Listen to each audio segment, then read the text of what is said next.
바다는 광대하며 용서가 없습니다. 우리는 우주보다 바다에 대해 더 모른다고 합니다. 분명히 바다에는 결코 설명되지 않을 비밀들이 있습니다. 이것들은 여전히 미스터리를 간직한 이야기들입니다. 이 중 일부는 이 채널에서 개별 이야기로 이미 보셨을 수도 있습니다. 아래 설명란에 있는 챕터를 이용해서 이 모음집의 이야기들을 찾아보세요. 미 해군 핵잠수함 훈련 안전 기준은 승조원들의 피로 만들어졌습니다. 스레셔호에서 선원들은 표준 작전 절차를 따르다가 연쇄적인 실패에 빠집니다. 대서양의 심해로 곤두박질치며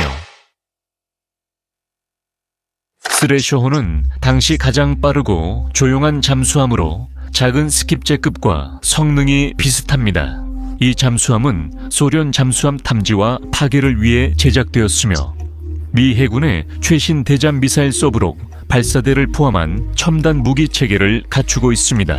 이 잠수함은 전례 없는 거리에서 선박을 탐지하는 수동 능동 소나를 탑재했습니다. 이 잠수함은 공격 잠수함과 특수 헌터킬러, 함정의 특성을 결합한 새로운 급의 원자력 추진 잠수함 중 최초의 함정입니다. 잠수함은 연구 잠수함 알바코어 Auxiliary General Submarine 569를 기반으로 효율적인 수중 성능을 위해 시가형 선체를 가지고 있습니다.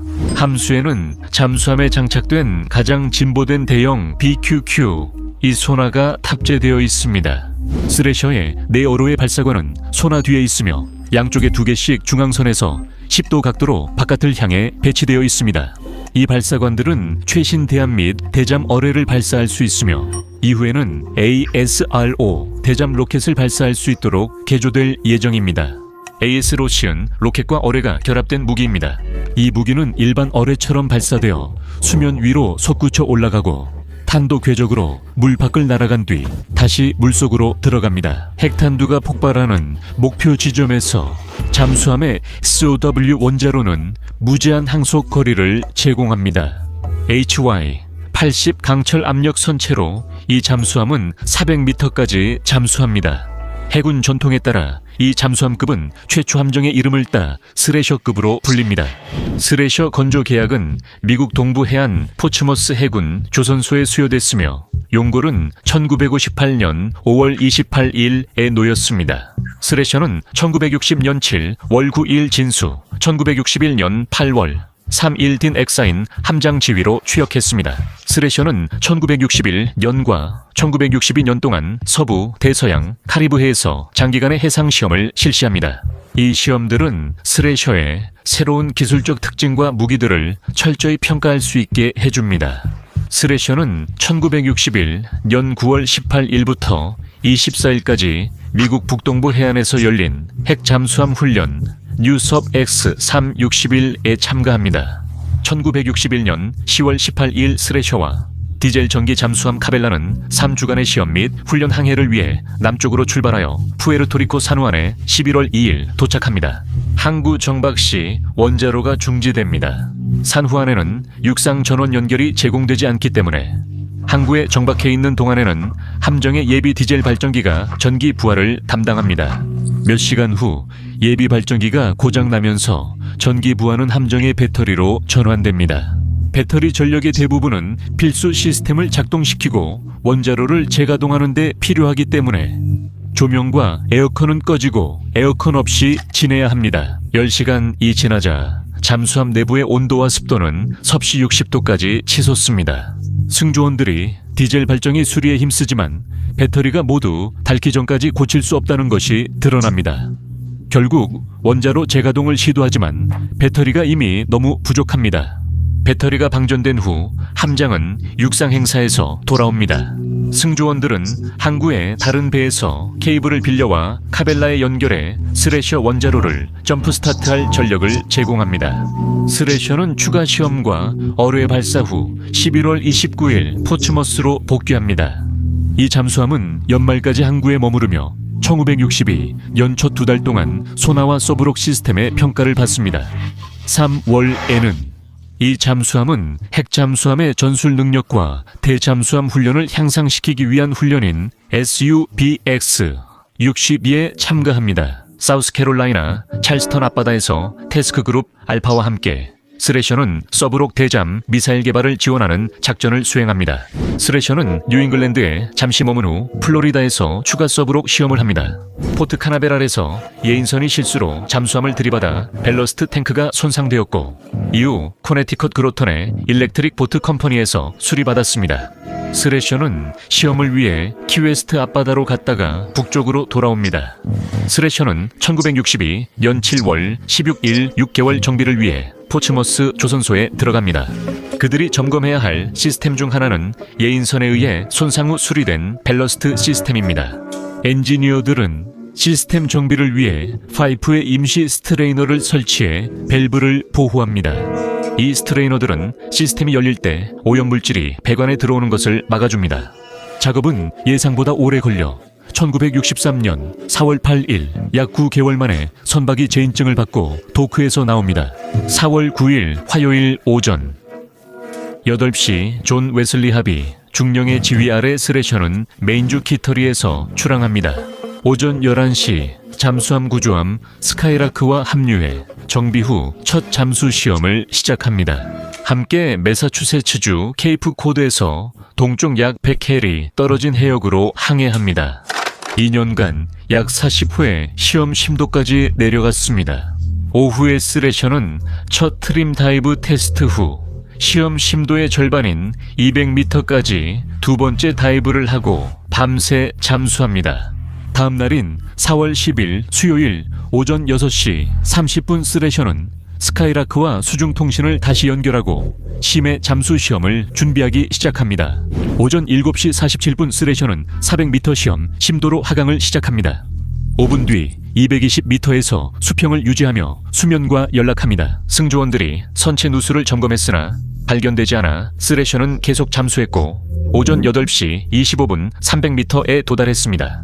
잠수함은 일반적으로 속도와 갑판 각도, 즉 받음각을 이용해 상승하거나 하강합니다. 이는 비행기가 엘리베이터의 각도를 조절해 기술을 위나 아래로 향하게 하는 것과 비슷합니다. 잠수함은 자망타의 각도를 이용해 추진력을 받아 수면 쪽이나 잠수 방향으로 각도를 이루며 움직입니다. 잠수함이 빠르게 움직일 때 자망타가 고장나면 시험 심대에서 몇 초 만에 더 깊은 곳으로 내려갈 수 있습니다. 잠수함은 깊은 곳에서 천천히 신중히 움직입니다. 잠수함은 천천히 원을 그리며 하강하고 있고 스카이라크에게 코퍼론 090으로 방향을 튼다고 알립니다. 이는 90도 방향으로 선회한다는 뜻입니다. 나침반에서 스래셔호의 송신 품질은 수온약층을 지나며 점점 악화됩니다. 바닷물 온도는 항상 일정하지 않습니다. 따뜻한 물이 차가운 물 위에 있을 때가 있습니다. 수온약층은 두 물이 만나는 곳입니다. 수온약층에 팔을 넣으면 손은 차가운 물에, 몸은 따뜻한 물에 있는 것처럼 그 경계가 뚜렷합니다. 온도의 변화는 전파의 속도도 변화시키고 두 온도의 물이 만나는 곳에 난류가 신호를 방해합니다. 9시가 조금 지난 후 스래셔는 이 지점에서 몇 노트밖에 안 되는 속도로 항해하고 있습니다. 이 데이터를 두고 해석이 엇갈립니다. 하나는 다른 잠수함의 시험과 고장 사례에서 얻은 정보에 의존하고 다른 하나는 바다에서 녹음된 소리에 의존합니다. 그날 두 해석은 같은 결론에 도달하지만 각기 다른 잠수함의 경험과 시험을 바탕으로 다른 경로를 택합니다. 공식 보고서에 따르면 오전 9시 9분에 기관실에서 파이프 이음새가 파열된 것으로 밝혀졌습니다. 이와 동일한 종류의 이음새는 같은 방식의 연결을 사용하는 다른 선박들에서도 이전에 고장이 난 적이 있습니다.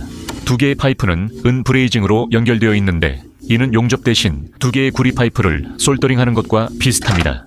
원자로 냉각 파이프에서 나온 바닷물이 기관실로 쏟아집니다. 승무원들이 누수를 막으려 애쓰지만 소용없고 기관실 반대편엔 안개가 자욱합니다. 파손된 파이프에서 새는 물이 정위 계통의 합선을 일으키고 냉각을 위해 찬물을 공급하던 워터펌프도 멈춥니다. 결국 원자로가 정지합니다. 유나이티드 스테이츠 십 에이브럼 링컨은 시험 운항 중 파이프 이음사에 누수가 있었고 유나이티드 스테이츠 십 바벨은 훈련 중 시험 심도 근처에서 은납 이음새가 파손됐습니다. 유나이티드 스테이츠 십 바벨의 기관실은 동력을 이용해 부상하고 밸러스트 탱크를 불어 올리는 3분 동안 거의 18톤에 달하는 물로 침수됩니다. 다른 상황에서는 음향 감시 시스템 SOS가 이 분간의 전기 불안정을 음향 녹음으로 기록합니다. 9시 11분 냉각 펌프에 전력을 공급하던 전기버스가 고장나 펌프가 멈췄습니다. 녹음에서는 해당 깊이에서 물이 넘치거나 파이프 터지는 소리가 없습니다. 해수가 잠수함에 분사된다면 매우 높은 압력일 것입니다. 그런 분사는 독특한 소리를 내지만 그 소리는 녹음에 없습니다. SOSAS 데이터는 초기 법원 조사에서 기밀로 분류되어 2013년에 해제되었습니다. 1963년 사건 당시에는 증거로 제출되거나 분석되지 않았습니다. 합의 지휘관은 전속력과 최대 자망타로 주 벨러스트를 불어 부상하라고 명령합니다. 주 벨러스트에 공기를 넣으면 탱크에 공기가 차서 부력이 생깁니다. 함선은 보통 자망타만을 사용해 수면 방향으로 각도를 조절하지만 벨러스트에서 추가로 얻는 양의 부력 덕분에 훨씬 더 빠르게 상승할 수 있습니다. 스레셔호 고압 실린더에는 벨러스트 탱크의 물을 대체할 압축 공기가 저장됩니다. 압축 공기가 벨러스트 탱크에 들어가면 물이 밀려나고 공기가 그 자리를 대신합니다. 벨러스트 탱크에 밸브를 열면 공기가 파이프를 통해 빠르게 이동해 급격히 냉각되고 이때 파이프 내부 응축수가 얼어붙습니다. 그것은 보통 문제가 되지 않습니다. 왜냐하면 고압의 공기가 흐르면서 얼음이 쌓인 부분을 씻어내기 때문입니다. 하지만 지금은 정비 중에 밸브에 움직이는 부품을 보호하기 위해 설치된 임시 스트레이너가 공기의 흐름을 막아서 파이프가 얼어붙게 됩니다.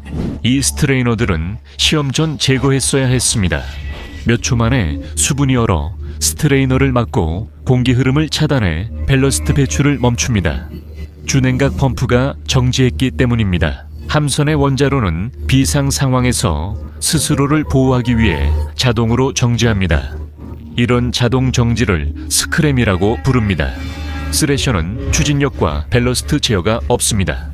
합의함장은 배터리 예비 시스템으로 추진력을 전환하라고 명령합니다.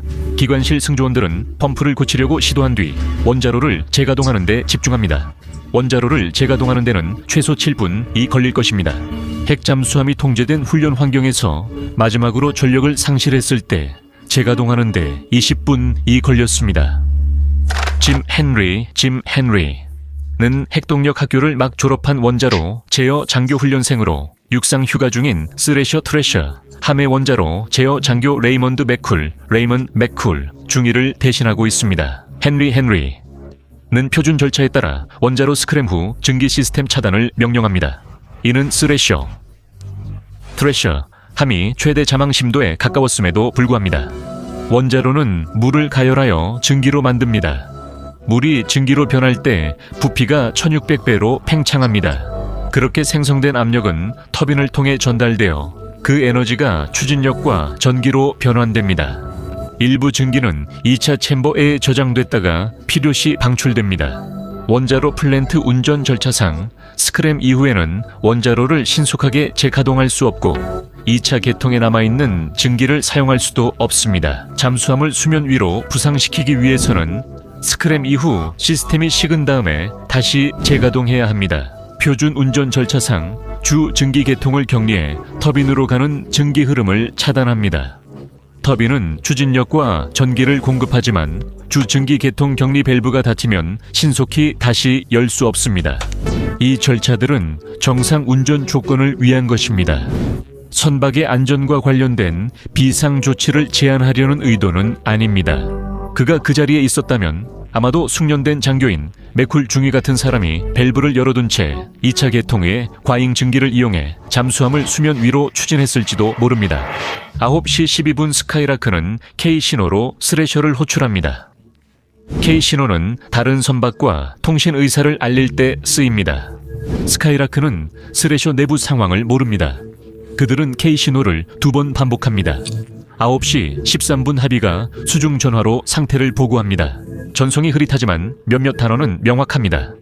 문제가 약간 있고 상승 각도를 유지하며 부상하려고 공기를 불어넣고 있습니다. 스카이라크에 있는 장교들은 배경에서 압축 공기가 분출되는 소리를 듣습니다.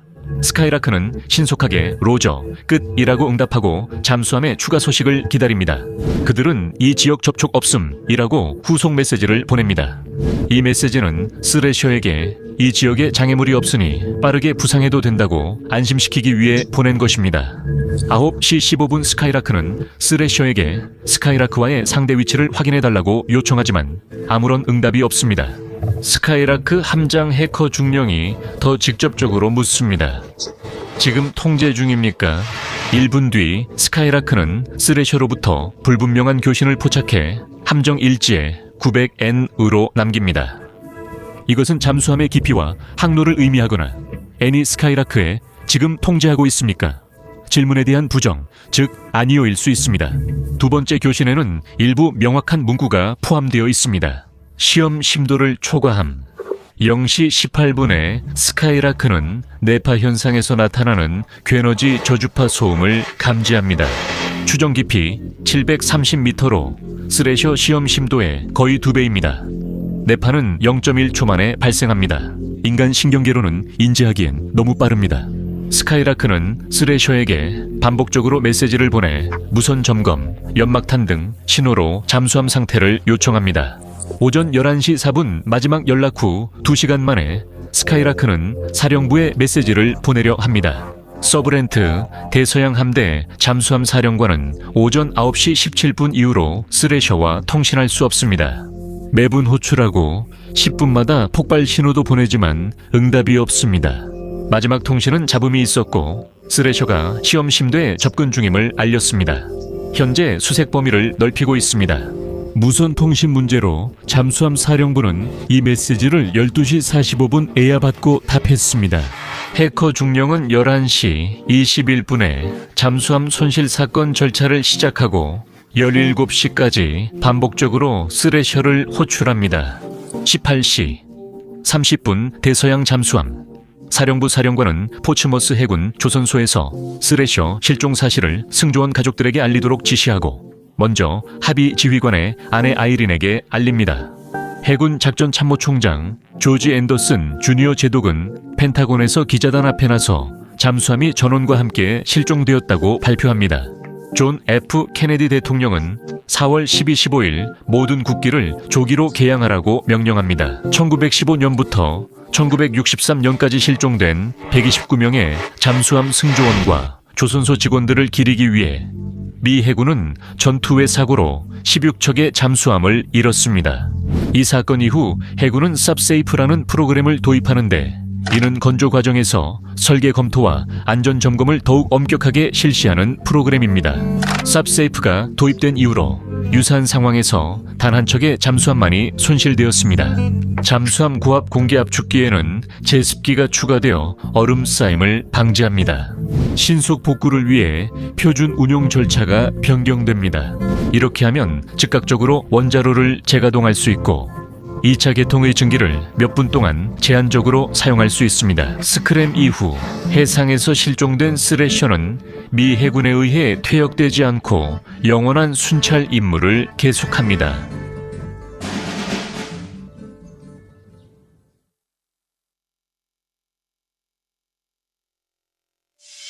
매사추세츠 글로스터에서 출항한 칼치잡이 배 선원들은 물고기를 싣고 집으로 돌아가며 폭풍을 뚫고 항해하기로 합니다. 그들은 우회할 시간이 없습니다.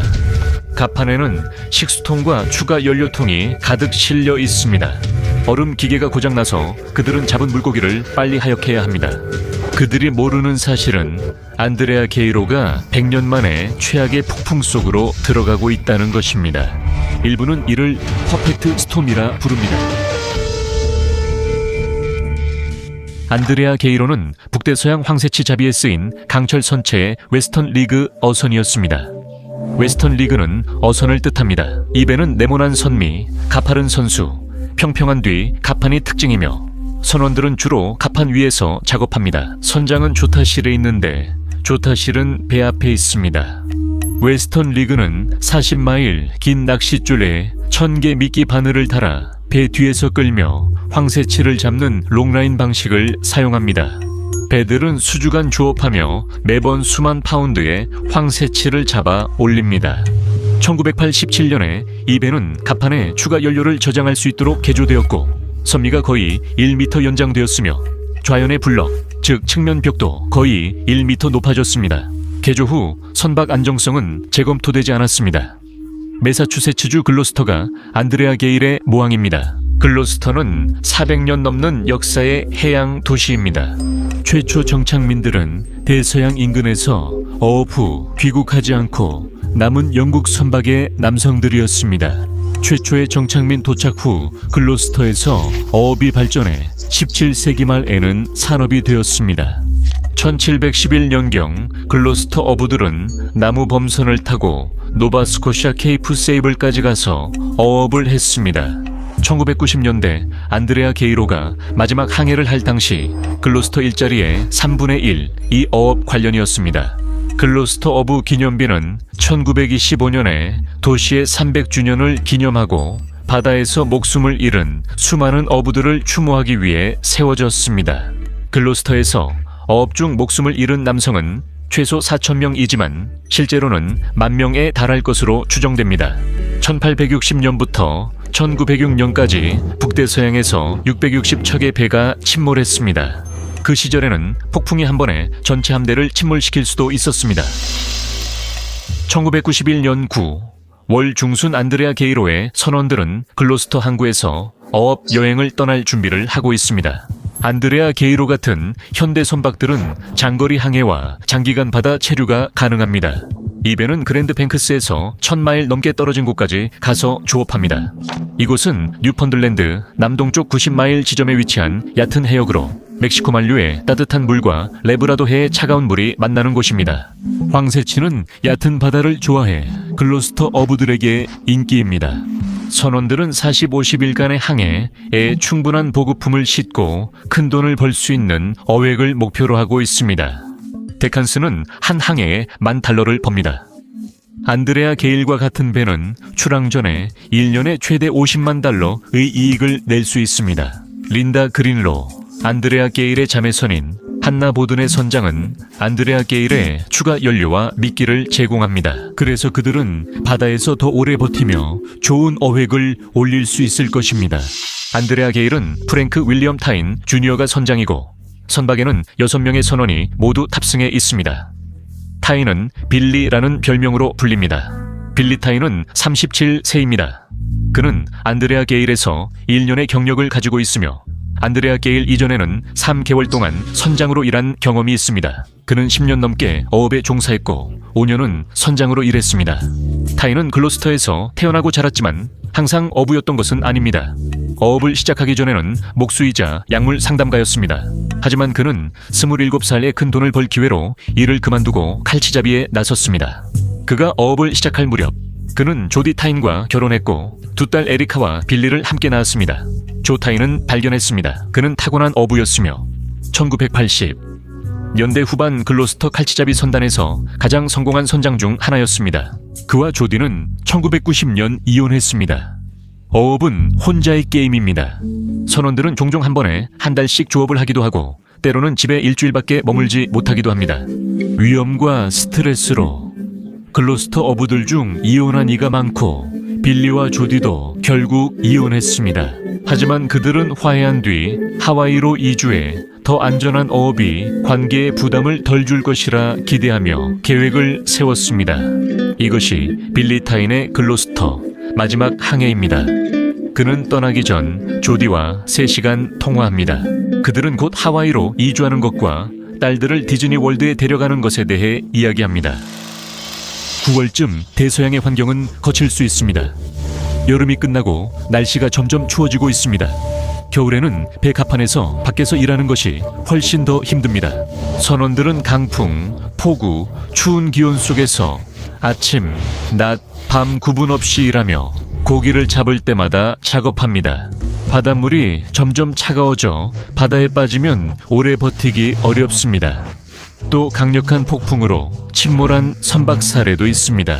안드레아 게이로는 크고 튼튼하며 선주바 브라운은 침몰시킬 폭풍은 없다고 믿습니다. 타인은 안드레아 게이로처럼 북대서양 폭풍 속에서도 안전하게 항해하는 용감한 선원으로 알려져 있으며 비상 상황에도 준비되어 있습니다.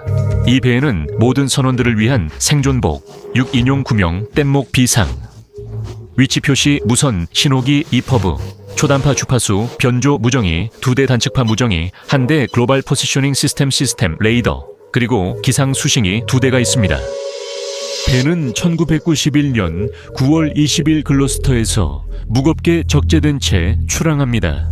1987년에 추가된 선미의 두 연료 탱크도 가득합니다. 이 두 탱크에는 기관실 내 기존 1000갤런 탱크 2개 외에 3800갤런의 연료가 추가로 들어있습니다. 이 선박은 갑판에 55갤런 연료 드럼 30개도 추가로 보관하고 있습니다. 2000갤런의 식수가 선박의 통합 물탱크에 저장되어 있고 55갤런짜리 플라스틱 드럼 10개 분량의 추가 식수가 갑판에 보관되어 있습니다. 이런 선박에서는 추가 연료와 물을 담은 드럼을 싣는 것이 흔한 일입니다. 하지만 안드레아 게이로는 무거운 짐을 싣고 글로스터 항구를 떠날 때 물에 낮게 떠 있습니다. 안드레아 게이로가 그랜드 뱅크스에 도착해 조업을 시작하는데 거의 일주일이 걸립니다. 항해 중 선원들은 어구 준비, 식사, 휴식, 텔레비전 시청, 대화를 하며 그랜드 뱅크스에서 힘든 환경에서도 조업합니다. 조업 시 선원들은 모든 시간을 투입합니다. 그들은 밤늦게까지 저녁을 보내며 손으로 최대 1000개의 바늘에 미끼를 달아 최대 40마일 줄을 바다에 내립니다. 줄 내리는데 자정까지 걸리고 다시 거두려면 새벽 4시에 일어납니다. 그들은 거의 잠을 자지 못하고 거친 대서양에서 침대 위에서 흔들립니다. 40마일 줄을 걷어 올리는 일은 매우 힘듭니다. 황새치는 최대 1000파운드까지 나가며 갈고리로 배로 끌어올려야 합니다.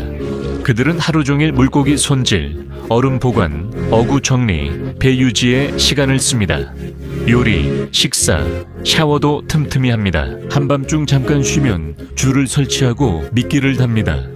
일상은 반복되고 임금은 어렵게 얻습니다. 타인 선장이 자신의 배에 태운 5명의 선원들은 숙련된 어부와 경험이 적은 신참들이 섞여 있습니다. 선장 빌리 타인은 글로스터 애비뉴에 살며 설리번 가족집 근처에 있습니다. 그는 데이비드 설리번을 배에 영입했습니다. 아담 랜달은 마지막에 빠져 죽음은 피했지만 이후 다른 배에서 바다에 실종됩니다. 테리리 빌리타인은 설리번의 형인 마크와 가까운 친구입니다. 설리는 안드레아 게일호에 가장 최근에 고용된 선원이자 선원 중 가장 젊은 멤버입니다. 나이는 29세입니다. 설리의 여동생 캐시에 따르면 그는 배짱이 있고 낚시를 좋아합니다. 몇 달 전 설리는 하모니호에서 밤중에 배에 물이 들어오기 시작하는 일을 겪었습니다. 하모니호 선원들은 다른 배에 도움을 청했지만 선원들을 깨우지 못했습니다. 설리는 차가운 물에 뛰어들어 다른 배로 헤엄쳐 선원들을 깨우고 하모니호 침몰을 막는 데 도왔습니다. 30세의 로버트 보비 셰트포드는 다른 선원들보다 경험이 적지만 젊은 선원들 중 한 명입니다. 셰트포드는 이미 글로스터 어업 공동체에서 잘 알려져 있습니다. 그는 크로스네스트를 운영하는 SL 셰트포드 프레스턴의 아들입니다. 크로스네스트는 지역 술집입니다. 이곳은 선원들이 조업 후 술을 마시거나 잠을 자는 곳입니다. 다른 선원들도 마찬가지입니다. 셰트포드는 큰 돈을 벌 수 있다는 전망과 크로스네스트 어부들의 이야기 영향으로 어업에 뛰어들었습니다. 셰트포드는 글로스터에 2 어린 아들을 두고 있으며 아이들은 어머니 리사 셰트포드 오브라이언과 별거 중인 그녀와 함께 있습니다. 데일 머피는 30세로 플로리다 브라이덴턴 비치 출신입니다. 그는 3살 아들 데일을 전 부인 데보라와 두고 떠납니다. 이번 어업 여행에서 머피가 요리사였고 다른 2 선원은 마이클 버그시 모란과 알프레드 피에르였습니다. 모라는 36세로 다른 선원들보다 조금 나이가 많고 머피처럼 플로리다 브라이덴턴 비치 출신입니다. 피에르는 32 새 뉴욕시 출신입니다. 안드레아 게일은 최근 2번의 항해에서 요리사를 잃었습니다. 더그 코스코는 이번 항해에 참여하지 않아 목숨을 건졌습니다. 코스코는 타인의 친구입니다. 그는 여름에 선박 요리사로 3번 항해할 예정이었으나 2번째 항해에서 황새치와의 영적 만남 후 황새치잡이를 완전히 그만두기로 결심했습니다. 항해 막바지에 타인은 코스코를 갑판으로 불러 어획물 손질과 보관을 돕게 합니다. 코스코는 수백 마리의 황새치를 잡았지만 이번에는 특별히 큰 황새치 한 마리의 색을 보게 됩니다. 그는 물에서 꺼냈을 때 그들이 아직 살아있을 때라고 회상합니다. 그들은 무지개보다 더 많은 색을 가지고 있는데 죽어가기 시작하면 그 색들이 하나씩 사라집니다. 그는 그것이 자신을 올려다보았고 자신을 볼 수 있다는 걸 알았다고 말합니다. 그것은 10년, 20년이나 된 늙은 문어였습니다. 그가 문어를 꺼내자 문어가 마치 죽이지 말아달라, 가족이 있다고 말하는 듯 했다. 코스트코에서 그는 물고기를 죽였지만 자신과 연결됐다고 느끼며 다시는 황새치를 죽이지 않겠다고 다짐합니다. 항해 후 항구에 도착하자 코스트코는 임금을 받고 사라집니다. 그는 빌리나 크로우스 네스트의 다른 선원들을 마주하지 못했습니다. 그는 기차를 타고 떠났고 안드레아 게이로의 운명을 알게 된 후 코스트코는 같은 꿈을 반복해서 꾸기 시작했습니다. 그는 배 안에 갇혀서 얼굴을 창문에 바짝 대고 시면을 바라보고 있는 꿈이었습니다. 배가 더 깊이 가라앉으면서요. 선원들은 그랜드뱅크에서 몇 주간 어업했습니다. 그들은 열심히 낚시를 하며 줄을 던지고 날마다 줄을 끌어올리지만 운이 따르지 않아 그랜드뱅크에서는 어획량이 좋지 않았습니다. 타인 선장은 계획을 바꾸어 안드레아 게이로로 300마일 북동쪽 플레미시 캡에서 조업하기로 합니다. 이곳은 또 다른 비교적 얕은 바다로 황새치와 어부들에게 인기가 많은 곳입니다. 10월 23일 밤 하늘에는 보름달이 떠 있습니다. 안드레아 게이로는 플레미시 캡에서 조업 중입니다. 마침내 큰 어획을 시작하고 며칠간 성공적으로 조업한 끝에 필요한 어획량을 확보하게 됩니다. 창고에는 4만 파운드의 저장용 생선이 가득하며 최대 25만 달러의 가치가 있습니다. 하지만 얼음 기계에 문제가 생겼습니다. 제대로 작동하지 않아서 얼음 기계가 없으면 잡은 생선을 얼릴 수 없습니다. 즉시 육지로 돌아가야 합니다. 그렇지 않으면 모든 어획물을 잃을 위험이 있습니다. 그리고 이번 항해는 시간과 돈 모두 낭비가 될 것입니다. 빌리 타인 선장은 조업을 마치고 집으로 돌아가기로 결정해 10월 26일이나 27일에 글로스터로 출항합니다. 그들은 선박의 항로에 폭풍이 올 수 있다는 경고를 받았습니다. 남부 퀘벡 내륙에서 저기압이 형성되고 있었습니다. 북아메리카 동쪽에서 내려오는 이 한랭 전선이 바다로 나가 폭풍으로 발전할 가능성이 있어 보입니다. 이 시기에는 폭풍이 드물지 않고 타인 선장은 안드레아 게일호가 이를 잘 견딜 것이라고 생각합니다. 그는 귀향을 시작하고 그들은 글로스터를 향해 곧장 항해합니다. 10월 28일에 안드레아 게일호가 글로스터로 출항합니다. 기상학자들은 퀘벡에서 발생한 저기압이 바다로 이동 중임을 관찰합니다. 그들은 대서양 남쪽에서 발생한 허리케인을 추적 중입니다. 이 허리케인은 선원들이 플레미시 캡에서 황새치잡이를 할 때 형성되기 시작했습니다. 이 허리케인은 10월 23일 버뮤다 남쪽에서 중간 저기압 지역으로 시작됐습니다. 27일 허리케인으로 발전해 그레이스 허리케인으로 명명됐습니다. 그레이스는 북쪽으로 향하지만 아직 위협은 아닙니다. 허리케인은 이 시기에 자주 발생합니다. 보통은 북쪽까지 멀리 이동하지 않고 미국 남부 지역에 상륙하는 경향이 있습니다. 그리고 육지에 도달하면 소멸하게 됩니다. 타인은 계속 주시만 하면 되고 그는 시급한 문제로 머리가 복잡합니다. 주위에 또 다른 폭풍이 형성되고 있습니다. 퀘벡에서 오는 저기압 지역이 노바스코샤 동쪽 바다에서 폭풍우를 일으키고 있습니다. 안드레아 게일의 정확한 경로에 이 폭풍이 있습니다. 안드레아 게일은 집으로 돌아가기 위해 이 폭풍을 헤쳐나가야 합니다. 배는 글로스터를 향해 계속 항해하고 허리케인과 폭풍이 서로 영향을 주기 시작합니다. 하지만 이것이 중요한 일이라는 징후는 없습니다. 10월 28일 그레이스 허리케인은 육지로 가지 않고 계속 북쪽으로 이동합니다. 그레이스 허리케인은 더 북쪽으로 이동해 폭풍의 서쪽 끝과 만납니다. 안드레아 게이로는 북아메리카 동쪽 한랭 전선을 따라 항해 중입니다. 퀘벡 상공에서 발생한 저기압 지역이 이제 허리케인이 육지에 도달하는 것을 막고 있습니다.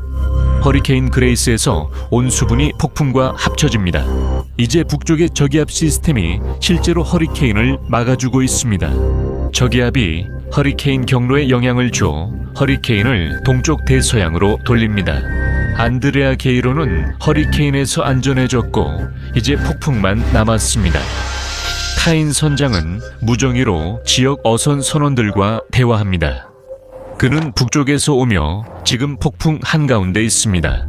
타인 선장은 예전에도 폭풍을 뚫고 항해했지만 이번 폭풍은 모두에게 경고할 정도로 강력합니다. 그는 다른 선박에 10M 파도와 50-80노트 바람을 겪고 있다고 보고합니다.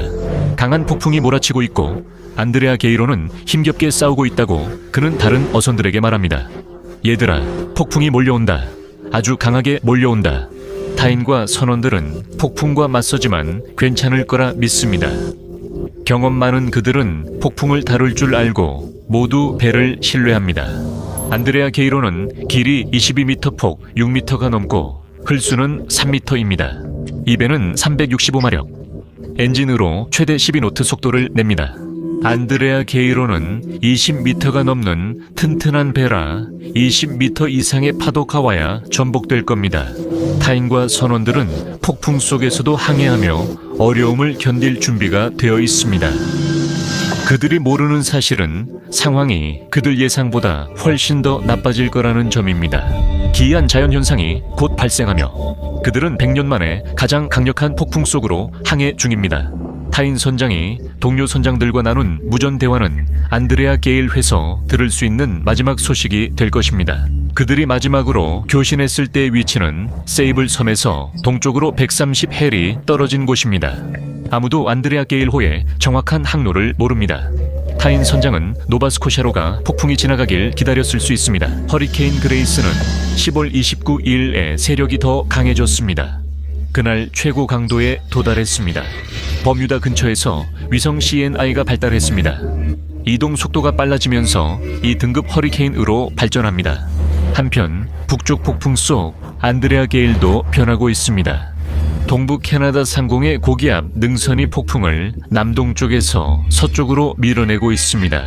북쪽 폭풍과 허리케인의 중심은 멀리 떨어져 있지만 가장자리에서는 가까워지고 서로를 향해 움직이고 있습니다. 명심하세요. 안드레아 게이로는 숙련된 선원들도 도전적으로 여기는 해상 상태에 있습니다. 50-100년에 한 번 일어나는 기상현상이 지금 발생 중입니다. 안드레아 게이로가 있는 북쪽 폭풍과 허리케인 그레이스가 합쳐져 매우 강한 폭풍이 발생합니다. 거대한 폭풍이 합쳐지며 각기 다른 온도와 조건이 큰 기압 차이를 만듭니다. 강한 바람과 거대한 파도 속에서 이후 퍼펙트 스톰으로 불린 폭풍이 안드레아 게이로 위에서 생기고 있습니다. 10월 30일이 되자 허리케인 그레이스와 북부 폭풍이 하나의 초대형 폭풍으로 합쳐집니다. 바다의 상황은 매우 심각합니다. 기상대는 풍속이 50노트 이상, 돌풍은 65노트까지 기록된다고 보고합니다. 또한 파도의 유입파고가 9m에서 12m 사이에 이르며 그 사이사이에 더 큰 파도와 거대한 궤파가 섞여 있다고 보고합니다. 한 기상대원은 노바스코샤 주 헬리팩스 남쪽 264마일 지점에서 30.7m 파도가 관측됐다고 합니다. 이것은 노바스코샤의 대륙붕인 스코티안 쉘프에서 관측된 사상 최대의 파도입니다. 30m 파도는 22m 안드레아 게이로를 쉽게 뒤집을 수 있으며 파도가 덮치면 갑판이 침수될 수 있습니다. 안드레아 게이로는 어획물과 연료, 식수로 무겁게 적재되어 깊이 잠겨 항해 중입니다. 또한 1m 높이의 좌연 블럭이 갑판에 더 많은 물을 가둬 배 침수를 쉽게 만들 수 있습니다. 10월 29일과 30일 안드레아 게일호 선주파 브라운은 무정의로 연락을 시도하지만 응답이 없습니다. 30일 18시 15분 에그는 해안경비대에 연락해 안드레아 게이로가 조업 후 미보고 상태임을 신고합니다. 그는 최악의 상황을 우려한다고 전합니다. 안드레아 게이로의 통신 기록은 없습니다. 타인 선장이 다른 어부들과 마지막으로 대화한 이후 조난 신호도 접수되지 않았고 선박의 입허브에서도 아무런 신호가 수신되지 않았습니다. 10월 31일 수색 작전이 시작됩니다. 뉴욕에 위치한 해안경비대 대서양 지역 작전센터는 그랜드 뱅크스에서 케이프 코드까지 이르는 지역을 아우르는 대규모 다기관 합동 수색 작전을 조율합니다. 매사추세츠에서는 미 해안경비대 선박 23척, 미 해안경비대 항공기 8대, 미 해군 항공기 3대, 캐나다 항공기 3대, 그리고 미 해병대 항공기 1대가 10일간 이어진 수색에 참여합니다. 11월 10일까지 수색 면적은 10만 9천 평방마일을 넘었습니다. 생존 가능성이 매우 낮다고 판단되어 수색이 중단됩니다. 마지막 연락 당시 그 배는 세이블 섬에서 동쪽으로 약 100헬이 떨어져 있었습니다. 마지막 연락과 침몰 사이에 배가 먼 거리를 이동했을 수도 있습니다. 이후 몇몇 잔해가 세이블 섬에서 발견돼 이 지역에서 배가 침몰했음을 보여줍니다. 세이블 섬에서 발견된 가장 중요한 것 중 하나는 완전히 작동하는 이펍으로 섬 남서쪽에서 발견됐습니다. 스위치가 꺼진 상태이기 때문에 배가 침몰할 때도 꺼져 있었는지는 확실하지 않지만 자동으로 작동하려면 반드시 켜져 있어야 합니다. 이퍼브가 홀스터에서 분리되면 배가 전복되거나 침몰할 때 자동으로 분리되고 필요하다면 승무원이 수동으로도 작동시킬 수 있습니다. 배가 전복되거나 침몰 시 이퍼브가 꺼져 있으면 아무도 이를 알 수 없었을 겁니다. 선박을 수색하는 동안 또 다른 발견물은 물에 잠긴 주황색 청화 같은 물체였는데 이는 공기가 빠진 구명 뗏목일 수도 있었습니다. 안드레아 게이로, 침몰로 글로스터. 많은 이들이 가족과 친구를 잃었습니다. 빌리 타인의 여동생 로베르타는 두 번째 오빠를 잃었습니다. 그들의 다른 오빠는 베트남 전쟁에서 전사했고 로베르타와 설리의 여동생 캐시는 가끔 크로우스 네스트에서 술을 마십니다. 캐시 설리번은 마을에서 소문을 들은 친구를 통해 오빠의 실종 소식을 알게 되었습니다. 그녀는 폭풍이 해안에 닥칠 때 장면이 아름다워 비디오로 찍었다고 했습니다. 오빠가 겪는 일을 전혀 몰랐죠. 현재까지 안드레아 게일호의 난파선과 선원시 씨는 발견되지 않았습니다. 선박을 직접 볼 수 없어 침몰 원인을 정확히 알기 어렵습니다.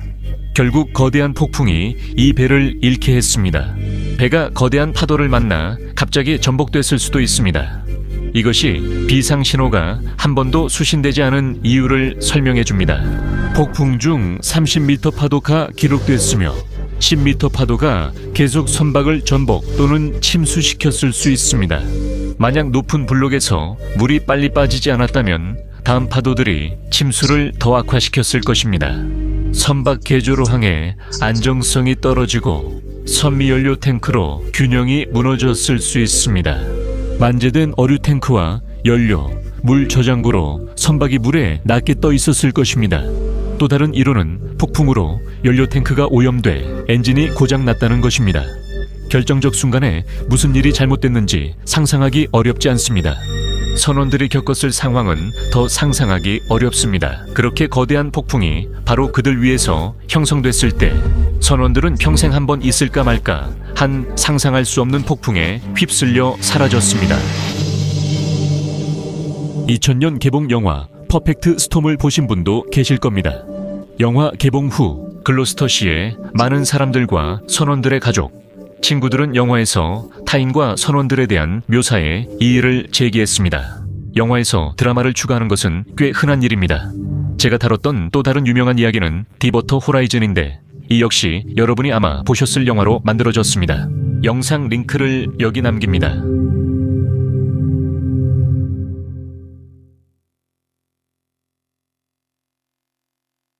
1975년 11월 12일 그레이트 레이크에서 침몰한 선박 중 가장 큰 배가 화이트피시, 베이호, 북서쪽 15해리 지점에서 수면 아래로 가라앉았습니다. 슈피리어회에서 29명의 승무원 전원이 함께 사라졌고 그 후 이어진 조사는 답보다 더 많은 의문을 남겼습니다. 한 가지 확실한 것은 모두가 동의하는 이론은 하나도 없다는 점입니다. 이 영상 댓글을 읽으며 더 많은 정보를 찾아보고 여러분이 가장 타당한 설명을 직접 결정해 보세요. 2023년 11월 에드먼드 피츠 제럴드호 영상을 올렸다가 내렸습니다. 저는 공식 조사에 집중했는데 여러분이 더 많은 내용이 있다고 빠르게 지적해 주셔서 감사합니다. 여러분 의견에 감사드립니다. 몇 가지 실수를 했고 실력 향상을 위해 개인적으로 도전하였습니다. 사고 원인에 절대적으로 확신할 수는 없습니다. 이 영상에서 가능한 기여 요인들과 각 이론의 강점, 약점을 알게 됩니다. 여러분의 의견을 댓글로 다시 공유해 주세요. 우리 이야기는 어니스트 맥솔리가 11살 때 캐나다에서 태어나 아버지, 새어머니와 미국으로 이주한 것으로 시작됩니다. 그는 10대 시절을 그레이트 레이크에서 몬트리올, 퀘벡까지 세인트로렌스 강을 따라 화물을 나르는 배들을 보며 보냈습니다. 어린 시절부터 그는 그들과 함께하기로 결심해 23살 애물 위경력을 시작했습니다. 그레이트 레이크는 광활한 내륙 호수입니다. 이곳은 세계에서 가장 큰 담수 시스템으로 미국 담수의 80%와 전 세계 담수의 20%를 포함하고 있습니다. 매년 1억 2천만 톤의 화물이 그레이트 레이크를 통해 운송됩니다. 이 호수들은 중공업의 동맥이지만 많은 이들이 생각하는 것보다 훨씬 위험합니다. 이곳에는 약 6천 척의 난파선과 거의 3만 명에 달하는 선원들의 무덤이 있습니다. 729피트 길이의 에드먼드 피츠제럴드는 오데오의 최대 허용 한계보다 1피트 짧게 설계되었습니다. 1957년 8월 9일에 건조가 시작되었으며 이는 당시의 일반적인 제조 방식과는 달랐습니다. 전통적으로 선박은 용고를 놓은 후 선체를 쌓아 올리면서 건조를 시작합니다. 에드먼드 피츠제럴드는 격벽 구획별로 제작 후 결합하는 방식으로 선체가 만들어졌습니다. 이러한 조립 방식이 사용된 것은 이번이 거의 처음이며 이후 업계 표준이 되었습니다. 1958년 6월 7일 에드먼드 피츠제럴드는 오데오 최대 선박으로 진수되었습니다. 이 배의 무게는 1만 3,632톤이며 25,000톤이 넘는 화물을 실을 수 있습니다. 이 배는 29명의 승무원이 탑승하고 대형 증기 터빈 엔진으로 14노트로 운항합니다. 이 배는 노스웨스턴 뮤추얼 생명보험 사장 겸 최고 경영자 에드먼드 피츠제럴드의 이름을 따 지어졌으며 그는 840만 달러짜리 이 배의 명명에 적합한 인물입니다. 명명식에서 에드먼드 피츠제럴드, 에드먼드 피츠제럴드의 아내인 엘리자베스 피츠제럴드. 엘리자베트 피츠제럴드는 샴페인 병을 피츠제럴드호의 측면에 깨뜨리려고 시도합니다. 그녀는 3번의 시도 끝에 성공합니다. 최근 몇 년간 전통 샴페인 병이 더 얇아져 쉽게 깨집니다. 또한 실패에서 오는 당혹감과 미신을 피하려는 것이기도 하죠. 마치 미신을 강화하는 듯합니다.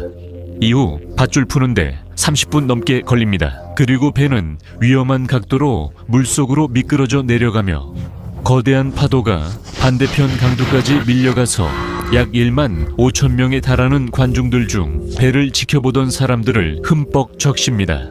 58세 남성, 이 심장마비로 사망했습니다. 미신을 믿는 이들은 이 사건들을 그 배의 푸른 징조로 봅니다. 그럼에도 불구하고 배는 장비를 갖추고 운항을 시작합니다. 선내에 설치된 거대한 증기 엔진 덕분에 이 배는 당시 가장 빠른 화물선 중 하나가 됩니다.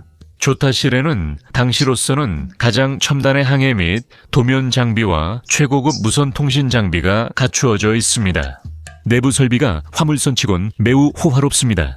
게스트 객실 2개 게스트 라운지, 안락한 선장실과 침실, 세탁실, 휴게 데크, 승무원 객실 등 모두 업계 기준보다 넓게 설계되었습니다.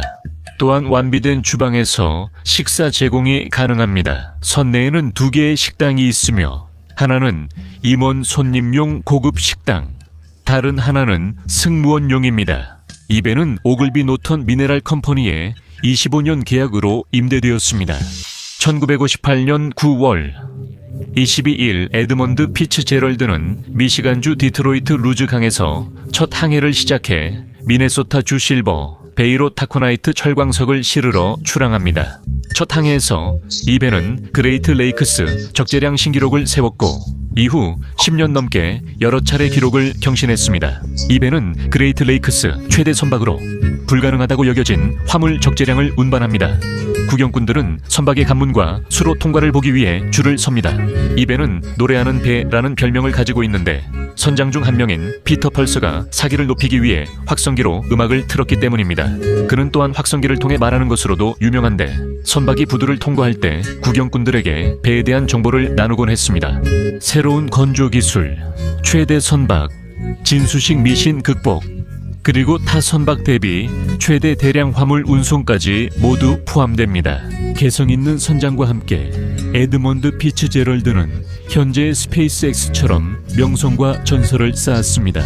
1971년 첫 항해 13년 후 에드먼드 피츠제럴드는 석탄에서 석유 연소 방식으로 개조되어 속도와 항속거리가 향상됐습니다. 1972년 어니스트 맥소울리가 에드먼드 피츠제럴드 호 선장이 됩니다.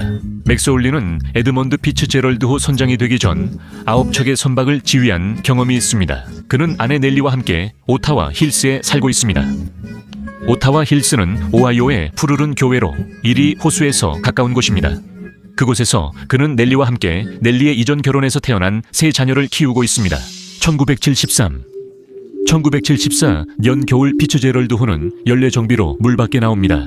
전 피츠제럴드 호 승무원이었던 조지 버그너는 어느 날 조선소에 있다가 조선소 직원과 피츠제럴드 호의 소유주인 오길비 미네랄 컴퍼니 직원 사이의 대화를 우연히 듣게 됩니다.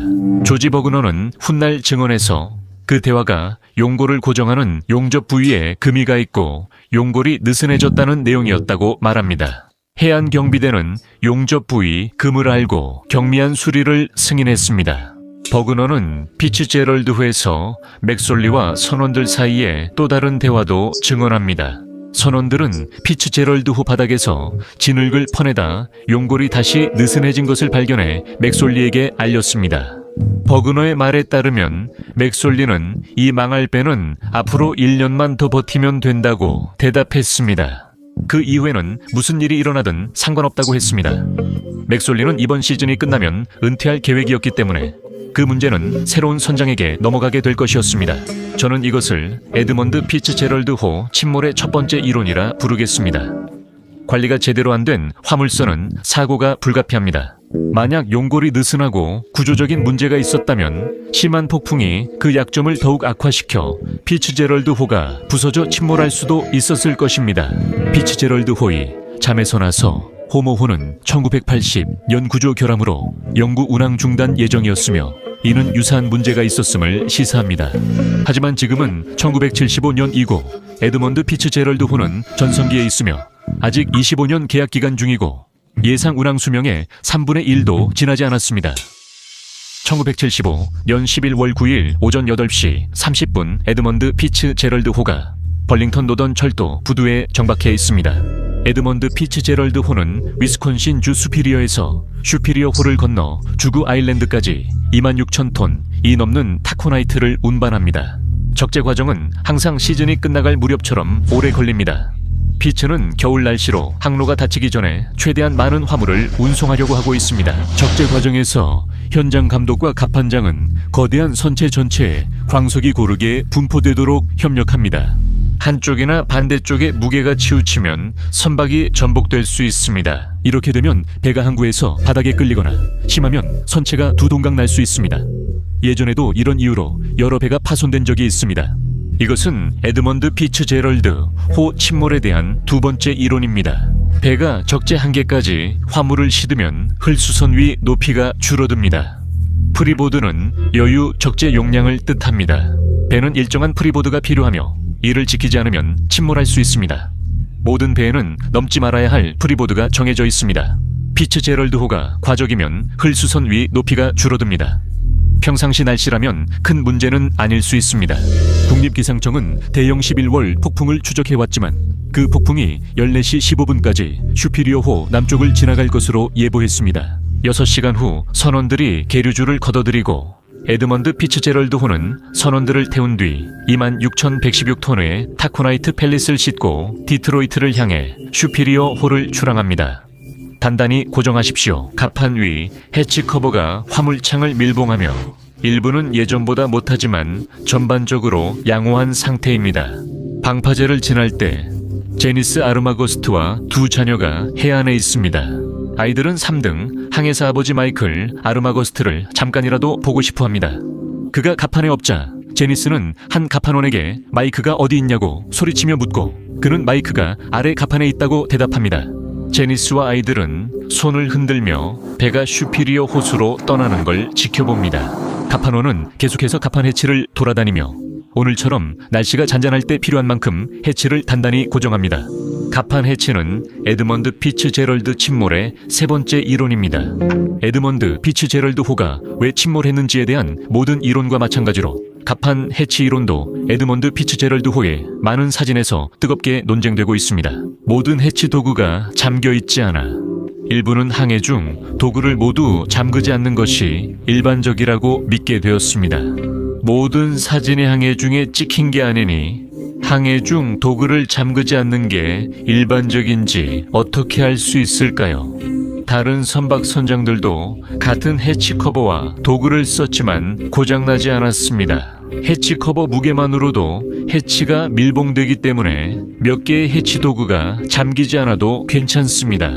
또한 선주들이 보험금을 받기 위해 책임을 승무원들에게 전가하는 것이 그들의 이익에 부합할 수도 있습니다. 두 가지 질문이 있습니다. 모든 해치 도구가 제대로 잠겼나요? 해치 도구가 제대로 잠기지 않았다면 선체에 물이 들어와 배가 침몰할 수 있었나요? 선상 에드먼드 피츠제럴드 호에서 모든 게 잘 되고 있습니다. 늦은 오후로 접어들면서 예상치 못하게 기압계가 급격히 떨어지고 폭풍이 슈피리어 호를 강타할 것이 분명해집니다. 16시 30분 와서 앤더슨호가 미네소타 투하버스에서 에드먼드 피츠제럴드 호보다 앞서 평행 항로로 출항합니다. 앤더슨호는 건조 당시 피츠제럴드 호보다 더 짧았습니다. 개조 후 앤더슨호는 피츠제럴드 호보다 약간 길지만 훨씬 느립니다. 에드먼드 피츠제럴드 호가 곧 거리를 따라잡습니다. 자정이 되자 두 선박은 가까워져 교신을 시작합니다. 두 선박 모두 미국 국립기상청 기상관측 장비가 설치되어 있습니다. 두 선장은 폭풍을 피해 캐나다 해안을 따라 항해하기로 결정합니다. 그들은 폭풍을 추적하면서 화이트피시만의 안전지대에 도달하기 전에 폭풍이 자신들을 따라잡을 것임을 깨닫습니다. 더 빠른 선박인 에드먼드 피츠제럴드는 앤더슨 호를 앞질러 가지만 두 선박 모두 무선과 레이더 범위 내에 있어 악화되는 날씨에 대해 정기적으로 교신합니다. 바람은 시속 40노트까지 불고 파도는 12피트까지 높아졌습니다. 앤더슨 호 선장 버니 쿠퍼는 피츠제럴드 호에 폭풍이 오면 바람 방향이 180도 바뀔 것이라 예측을 전달합니다. 날이 밝자 배들은 화이트피시 만 바깥쪽에 있는 섬들에 접근합니다. 오후 2시 배들은 폭풍의 눈을 통과했습니다. 예측대로 바람이 남풍에서 북풍으로 바뀌며 42노트의 강풍이 붑니다. 호수에 눈이 심하게 내리자 앤더슨 호는 피츠제럴드 호를 시야에서 잃고 이제 레이더로만 서로를 확인할 수 있습니다. 바로 여기서 이야기는 여러 갈래로 나뉘기 시작합니다. 이 시나리오들은 각각 따로 보거나 서로 결합해서 볼 수도 있습니다.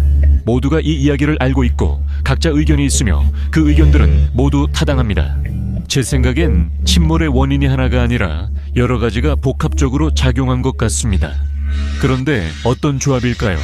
15시에 앤더슨 호 선장 쿠퍼는 6패덤 얕은 수심을 피해 배를 동쪽으로 이동시킵니다. 피츠제럴드 호 선장 맥솔리는 앤더슨 호를 따라 더 깊은 곳으로 가지 않습니다. 보통 6패덤은 약 36피트 깊이입니다.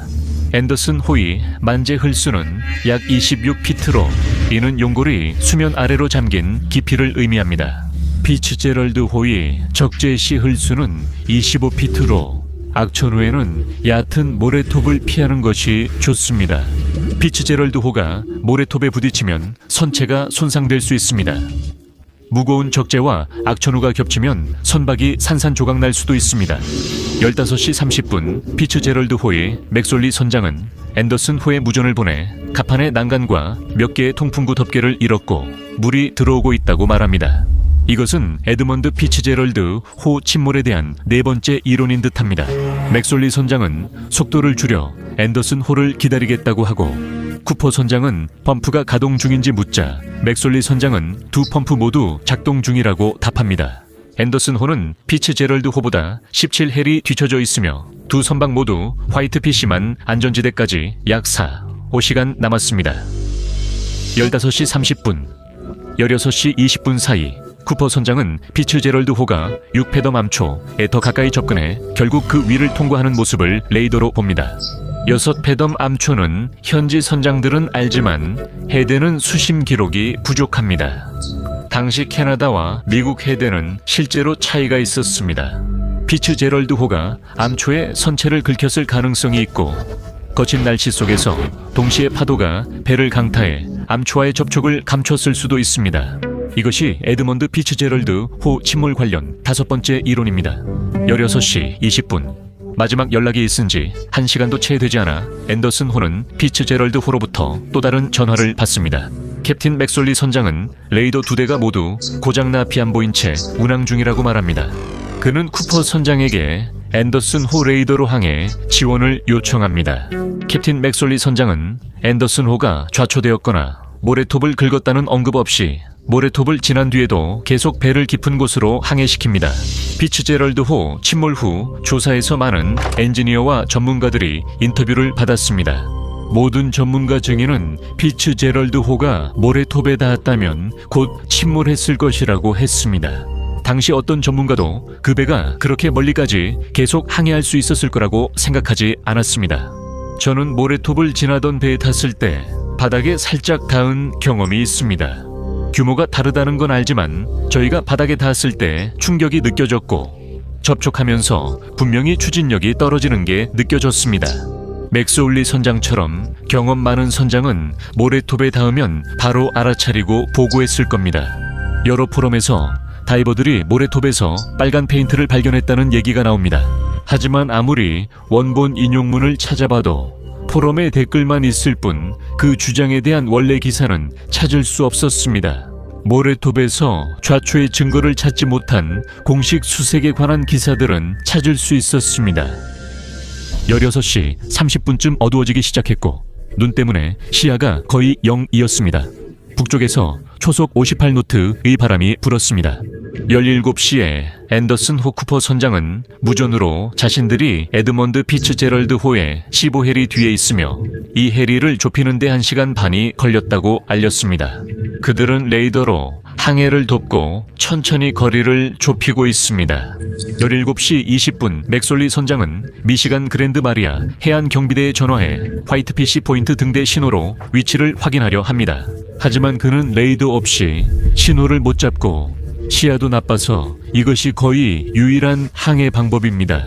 스웨덴 선박 아베르포스는 그레이트 레이크스 도선사와 함께 화이트피시 포인트 북쪽으로 이동 중입니다. 그는 피츠제럴드에게 화이트피시 포인트 등대는 작동 중이지만 라디오 비콘은 작동하지 않는다고 답합니다. 피츠제럴드는 거의 정보 없이 항해하고 있습니다. 라디오 채널이 잠시 열리고 아베르포스의 조종사는 피츠제럴드 선장이 갑판에 아무도 나가지 마라라고 말하는 것을 엿듣습니다. 이후 통풍구에 대한 대화가 이어지지만 내용은 불분명합니다. 피츠제럴드 선장은 아바포스에게 피츠제럴드가 심하게 기울었고 레이더 2대를 모두 잃었으며 자신이 겪어본 최악의 바다 중 하나에서 갑판 위로 거센 파도를 맞고 있다고 말합니다. 이 기울기는 피츠제럴드에 이미 물이 들어왔음을 보여줍니다. 용골이 분리됐고 결함 있는 웰에서 물이 유입 중일 수 있습니다.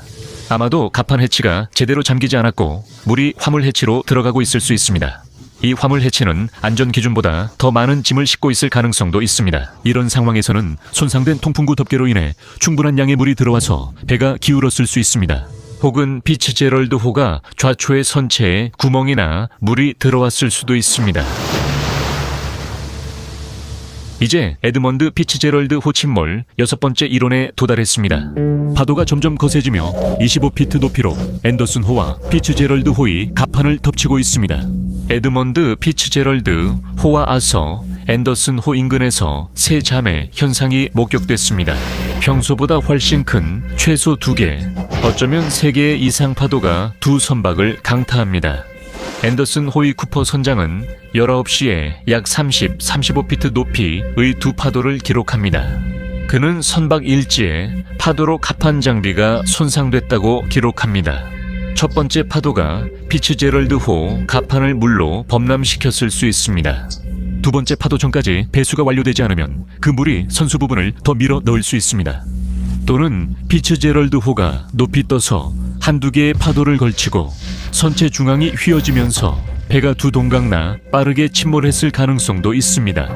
오후 7시 피츠제럴드 호는 화이트피시만 안전지대까지 1시간만 남았습니다. 앤더슨 호 1등 항해사가 맥솔리 선장에게 피츠제럴드 호가 10해리 앞에 있고 화이트피시 망가지 15해리 남았다고 전합니다. 10분 뒤 오후 7시 10분 앤더슨 호는 남쪽에서 레이더 신호를 감지합니다. 그는 맥솔리 선장에게 9마일 AP의 목표물이 있습니다 라고 전화를 겁니다. 레이더에 잡힌 목표물은 다른 선박입니다. 맥솔리 선장이 그 배가 통과할 수 있냐고 묻자 1등 항해사는 네, 서쪽으로 지나갈 겁니다 라고 답합니다. 피츠제럴드 호는 그래, 좋아 라고 답합니다. 1등 항해사가 어떻게 버티십니까? 묻자 맥솔리 선장은 잘 버티고 있습니다 라고 말합니다. 슈피리어 호수에는 두 강풍 지역이 있고 풍속은 각각 43노트와 40노트 이상입니다. 피츠제럴드 호가 위치한 호수 남동쪽은 바람이 가장 강하게 불고 파도는 20피트, 바람은 시속 50마일을 넘습니다. 에드먼드 피츠제럴드 호는 강풍 지역 동쪽 끝에 있습니다. 앤더슨 호의 쿠퍼 선장은 북서풍이 시속 57마일, 돌풍은 최대 시속 86마일까지 기록했다고 남겼습니다. 상황은 매우 위험합니다. 그러다 눈이 그치고 시야가 크게 트입니다. 앤더슨 호 선원들은 피츠제럴드 호 불빛을 찾지 못하자 쿠퍼 선장은 전력 상실을 걱정하며 선체 실루엣을 찾으라고 지시합니다. 오후 7시 20분, 마지막 무전 10분 후 앤더슨 호는 새 신호를 포착하지만 에드먼드 피츠제럴드 호는 사라집니다. 쿠퍼 선장은 무정의로 피츠제럴드 호를 호출하지만 응답이 없습니다. 그는 다시 호출합니다. 곧 그는 해안경비대의 피츠제럴드 호와의 무전이 끊겼다고 보고합니다. 1시간 후인 20시 32분 쿠퍼 선장은 다시 해안경비대에 전화를 걸어 피츠제럴드 호의 안전이 매우 걱정된다고 말합니다. 21시 2시간 후 앤더슨 호가 피츠제럴드 호 실종을 공식 선언하고 해안경비대가 수색을 시작합니다. 그들은 클리블랜드 구조 조정센터에 연락해 트래버스 시티에서 수색 항공기를 보내고 지역 선박들에게 피츠제럴드 호 수색을 요청합니다. 여러 선박이 항로를 바꿔 피츠제럴드 호의 마지막 위치를 수색하라는 요청을 받습니다.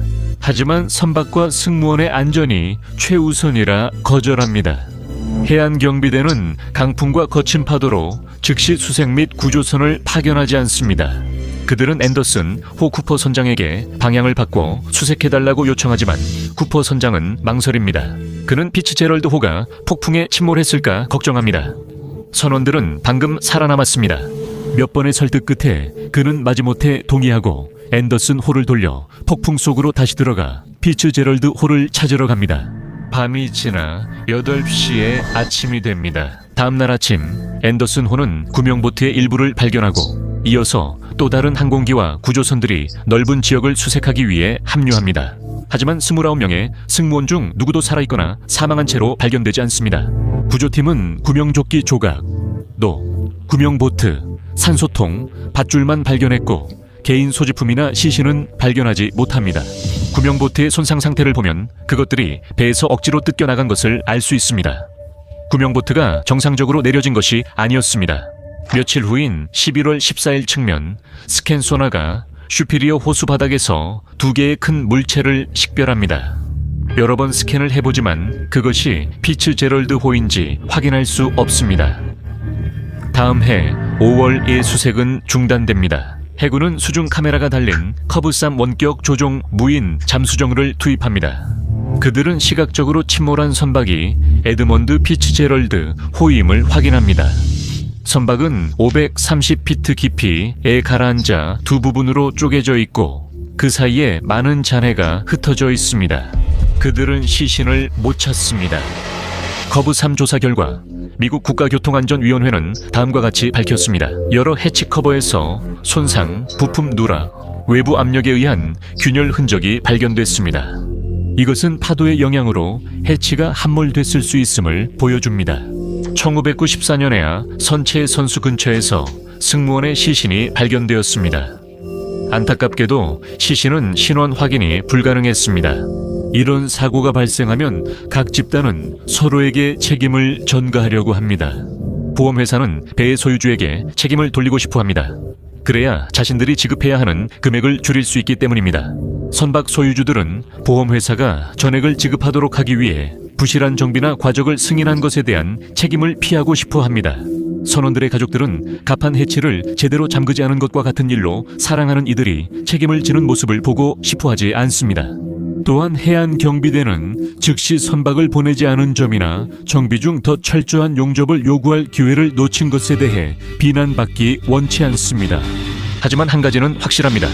날씨가 가장 중요한 역할을 했습니다. 날씨를 변수에서 제외한다면 달라집니다. 피츠제럴드호가 이번 항해에서 침몰했을 가능성은 낮지만 거친 바다와 큰 파도가 다른 요인들과 결합해 영향을 미쳤습니다. 2005년 온타리오 문화유산법에 따라 그곳은 매장지로 지정되어 누구도 침몰선에 대한 추가 정보를 수집할 수 없게 됐습니다. 식스 패덤스 쇼울은 미국 해도보다 실제로 1마일 북쪽에 있던 것으로 나중에 밝혀졌습니다. 아서 M. 앤더슨 호는 현재도 운항 중입니다. 당신은 무엇이 원인이라고 생각합니까? 과적, 구조적 약점, 통풍구 덮개나 갑판 해치로 유입된 물, 미지 모래톱 좌초, 큰 파도가 넘친 것 등 여러 원인이 있을 수 있습니다. 댓글로 의견 주세요.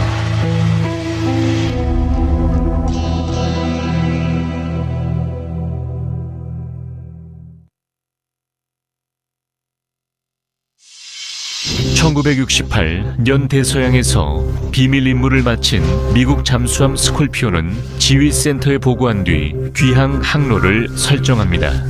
5일 뒤 승조원 가족들은 부두에서 잠수함 귀향을 기다리지만 끝내 돌아오지 않습니다. 유나이티드 스테이츠 십 스콜피온은 1960년대 미국 해군에서 운용된 스킵제급 원자력 추진 잠수함이었습니다. 이 잠수함은 원자력과 디젤 잠수함의 첨단 선체 설계를 결합한 최초의 스킵제급 잠수함이었습니다. 스킵제급 잠수함은 당시 가장 빠른 공격 잠수함으로 최대 33노트의 속도를 냈습니다. 이 잠수함은 빠르고 기동성이 뛰어났으며 최대 220m까지 잠수할 수 있었습니다. 스킵제급 잠수함은 뛰어난 속도와 조종성을 가졌지만 추진기와 기계 소음이 선체로 직접 전달되어 매우 시끄러웠습니다. 이 저주파 소음은 미 해군의 새로운 소리 감시 시스템 소시스 사운드 서베일런스 시스템 배열로 기록될 수 있었습니다. 소시스는 음향 센서 네트워크, 즉 수준 금양 센서 배열로 구성되어 있으며 음향 채널을 이용해 수백 마일 떨어진 곳에 잠수함이나 기타 수중 음향 사건을 탐지할 수 있습니다. 이들이 발생시키는 저주파 소음을 듣는 것으로 음향 채널은 바닷속의 수평층을 의미하나요? 수중에서 발생한 음파는 채널 내의 상층과 하층 사이를 반사하며 이동합니다. 이로 인해 저주파 소리는 에너지 손실이 거의 없이 매우 먼 거리까지 전달될 수 있습니다. 수중 금양기 어레이가 포착한 저주파 소리는 기록되어 해안 기지로 전송돼 분석됩니다. 신호의 원천은 서로 다른 위치에 있는 3개 이상의 수중 금양기 어레이를 사용하여 삼각 측량할 수 있습니다. 조기 경보 감시 시스템은 더 조용하고 크며 깊이 잠수할 수 있는 스레셔급과 퍼밋급 잠수함 개발로 이어졌습니다.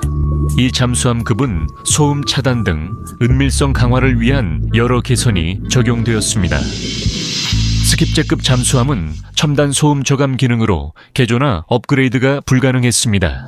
이 잠수함들은 굴드 내셔널 배터리사의 65톤 TLX-53A 주저장 배터리를 탑재했습니다. 이 배터리는 이전 디젤 잠수함 모델 TLX-53보다 충전 시 더 많은 수소를 방출했습니다. 하지만 이는 스킵잭 핵잠수함이 배터리 하나만 쓰고 가스를 제거할 수 있었기에 받아들일 수 있었습니다.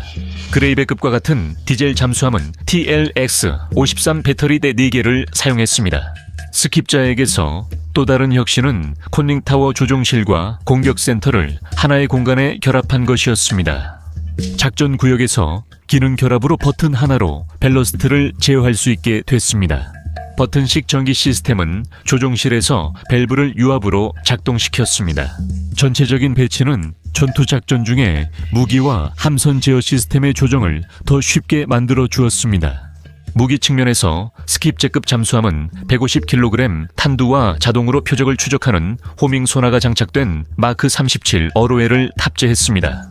이 선체는 HY 80 고강도 강철로 만들어져 매우 견고했으며 붕괴 심도는 550m로 그 이상 잠수 시 붕괴 위험이 있었습니다. 1963년사 월 유나이티드 스테이트십 스레셔함 침몰 후 미 해군은 안전하고 효율적인 원자력 잠수함 함대를 위해 섭세이프 잠수함 안전 프로그램을 도입했습니다.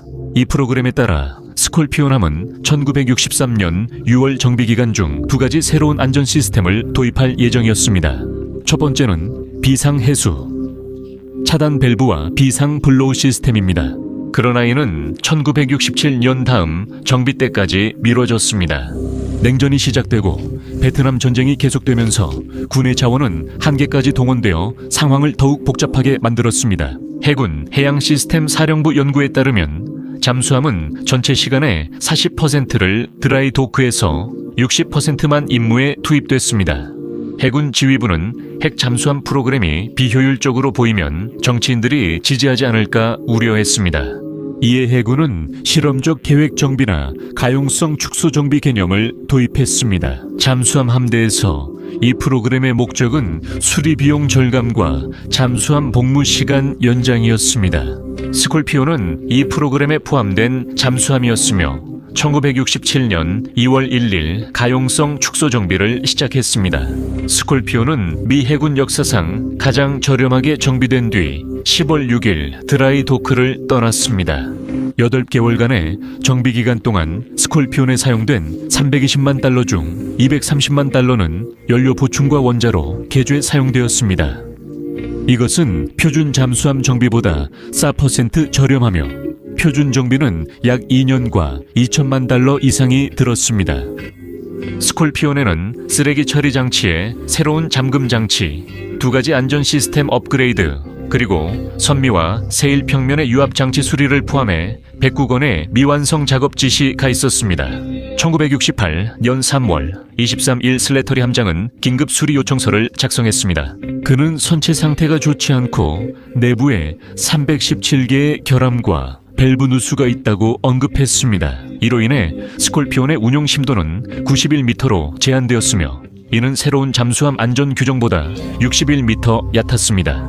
이로 인해 그 잠수함은 유나이티드 스테이츠 십 스크랩 아이언이라 불렸습니다. 1968년 1분기는 전 세계 해군에게 많은 사건이 일어난 시기였습니다. 이스라엘, 프랑스, 그리고 소련이 각각 미스터리한 상황에서 잠수함을 잃었습니다.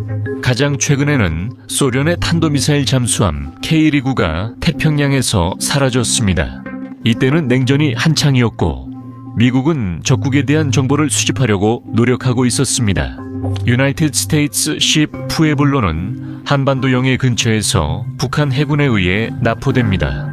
이 정찰함은 미 해군 암호화 장치인 TSACKW-7을 포함해 감시 및 모니터링 장비로 완전히 무장되어 있습니다. 1968년 2월 15일 유나이티드 스테이츠 십 스콜피온은 새로운 함장 프랜시스 슬래터리와 100명의 승조원과 함께 재교육 훈련을 마칩니다. 지중해로 파견된 스콜피온은 2번의 나토 해군 훈련을 마치고 장기간의 파견 기간 동안 미 해군 6함대와 다시 훈련을 실시합니다. 스콜피온은 냉각 시스템의 프론 누출과 물이 새어 전기 연결이 합선되어 탈출 삼각지에서 발생한 전기 화재 등 여러 기계적 고장을 겪습니다. 5월에 지중해 파견 임무를 마친 스콜피온은 대서양으로 향하기 위해 지중해를 지나 서쪽으로 이동합니다. 한 명은 병에 걸리고 다른 한 명은 가족 비상사태로 이 사실이 슬래터리 함장에게 보고됩니다. 스콜피온은 지브롤터 해협을 통과한 뒤 스페인 로타 해군 기지로 향합니다. 5월 16일 밤이었습니다. 스콜피온은 5월 17일 로타 해군 기지 방파제 밖에서 두 남성을 다른 선박으로 이송합니다. 미국 대서양 잠수함 사령부의 사령관인 버지니아주에 주둔한 아놀드 F. 슈라더 중장은 스콜피온의 작전 통제권을 넘겨받습니다. 현재 냉전 시기로 스콜피온 승조원들은 노폭으로 돌아가기 전 두 임무를 더 수행해야 합니다. 첫 번째 임무는 쉽습니다. 미국과 동맹국의 탄도미사일 잠수함들은 로타 해군 기지에서 작전을 펼칩니다. 이들은 보급과 수리를 위해 기지에 들어왔다가 다시 초계 임무를 위해 나갑니다. 소련도 이 사실을 알고 있습니다. 소련 잠수함들은 동맹국 잠수함들이 로타를 떠날 때 뒤따르려고 시도합니다. 스콜피온이 로타에 있는 동안 기지 밖에는 소련 헌터킬러 잠수함과 첩보선이 대기 중입니다. 스콜피온의 첫 임무는 존 C. 카루남이 해군 기지 로타를 떠날 때 소음을 만들어 은폐해 주는 것입니다. 소음 은폐란 한 잠수함이 소음을 만들어 다른 잠수함의 소리를 가려서 탐지되지 않도록 하는 것입니다. 이른 아침 두 잠수함이 대서양을 향해 출항합니다. 존 씨, 카루남은 핵탄두를 싣고 은밀히 대서양으로 들어갑니다. 스콜피오남은 집으로 향하는 경로로 바다에 좀 더 눈에 띄게 진입합니다. 이제 스콜피오남은 더욱 어렵고 위험한 복잡한 임무를 맡게 됐습니다. 아조레스 제도 근처에서 소련 해군 기동부대가 작전 중이고 스콜피오남은 소련 함대에 침투해 정보를 수집하라는 명령을 받았습니다. 그 기동부대를 잠수함으로부터 보호하기 위해 소련의 고속공격 잠수함들이 거의 확실하게 경계하고 있을 것입니다. 스콜피오남처럼 그들도 적 잠수함을 사냥하면서 가능한 한 조용히 항해합니다. 어로의 승무원들은 마크 37 유도 어로에를 장전하고 필요할 때 발사할 준비를 합니다. 스콜피오남이 아조레스 제도로 출발한 후 움직임이 불분명해집니다. 작전 중에는 몇 가지 특별한 상황을 제외하고는 전자침묵을 유지하라는 명령이 내려집니다. 스콜피오남이 소련 세력에서 벗어날 때까지 교신이 거의 없었고 이 작전은 기밀입니다. 우리가 아는 건 스콜피오남이 소련 해군 기지로 항해 중이라는 사실뿐입니다. 로토에서 아조레스까지 약 1100마일이며 스콜피오남은 시속 30마일 이상으로 이동해 약 30시간 넘게 걸렸을 것입니다. 17일 아침 일찍 로토를 출발하면 스콜피오남은 18일 아침에서 점심 사이에 아조레스 근처에 도착하게 됩니다. 아마 이틀 동안 소련 기동부대를 정찰했을 것입니다. 그리고 5월 20일 자정 직전부터 자정이 지난 후까지 그곳에 있었습니다. 슬래터리 함장은 무정의로 해군 기지 로터에 연락합니다. 그는 로터 무선 통신원들과는 연락이 안 되지만 그리스 해군 통신 기지와는 연락이 됩니다. 통신원들은 슬래터리 함장의 메시지를 버지니아미 해군 대서양 잠수함 사령관 슈레이더 중장에게 전달합니다. 이에 대해 그는 스콜피온에게 버지니아 노폭의 모항으로 돌아가는 항로를 지정하고 슬래터리 함장에게 도착 예정 시간을 알려달라고 요청합니다. 5월 21일 23시 54분 슬래터리 함장은 290도 항로와 18노트 속도로 17시에 도착할 예정이라고 보고합니다. 5월 27일 그들은 임무를 마치고 이제 귀향 중입니다. 그리고 그것이 스콜피온에서 온 마지막 소식이었습니다. 5월 22일부터 29일까지 미 해군은 스콜피온에 9번 메시지를 보냈습니다. 3개의 메시지는 회신을 요청했으나 27일엔 답이 없었습니다. 승조원 가족들은 사랑하는 이들의 귀환을 기다립니다. 스콜피오노는 귀환 전 기지에 무전을 보내야 했지만 연락이 없었고 끝내 돌아오지 않았습니다. 5월 28일 30일 미 해군 대서양 함대가 해상 항공 수색을 시작합니다. 55척의 함정과 35대 수색기가 투입됩니다. 6월 5일 그들은 스콜피오노의 어떤 흔적도 찾지 못합니다. 6월 30일 스콜피오노는 실종된 것으로 추정됩니다. 스콜피오노는 미 해군 함정 등록부에서 삭제됩니다. 스콜피오노는 또 다른 미스터리가 되며 무슨 일이 있었는지 다양한 이론이 제기됩니다. 스콜피오노가 소련 함대를 감시 중이었으니 소련 해군이 이를 침몰시켰다는 주장이 논리적으로 보입니다. 미 해군은 냉전 시기 푸에블로우 사건 때 암호 장치가 소련의 손에 넘어간 사실을 알고 있습니다. 소련이 스콜피오노의 위치에 관한 메시지를 해독할 수 있도록 국가 기밀이 팔렸을 가능성도 있습니다. 11주 전 소련은 의심스러운 상황에서 탄도미사일 잠수함 K-129를 잃었습니다. 소련이 미국의 개입을 의심해 스콜피온호에 보복했을 수도 있습니다. 스콜피오노는 소련 기동부대를 감시 중이었습니다. 스콜피오노는 소련 잠수함의 기습을 받습니다. 스콜피오노는 어뢰에 맞아 침몰합니다. 이러한 이론들은 나중에 첩보와 비밀이 얽힌 환상적인 액션 장면과 줄거리를 가진 소설로 만들어졌습니다. 수석 조사관 존 크레이븐은 조사를 위해 자신만의 이론을 만듭니다. 스콜피온의 어뢰를 둘러싸고 그의 첫 번째 이론은 스콜피온의 마크 37 어뢰가 실수로 무장되어 발사관 안에서 작동하기 시작했다는 것입니다. 이런 일이 예전에 있었을까요? 슬래터리 함장은 어뢰가 잠수함 내부에서 발사되지 않도록 어뢰를 쏘라고 명령합니다. 어뢰가 잠수함에서 발사되며 유도 장치는 가장 가까운 표적인 스콜피온을 찾아 선수 부분을 타격합니다. 그 충격으로 잠수함의 선수 부분에 물이 차기 시작합니다. 물이 잠수함 앞부분을 깊은 바다로 끌고 가고 한계의 심도에 이르자 나머지 잠수함이 내부로 붕괴됩니다.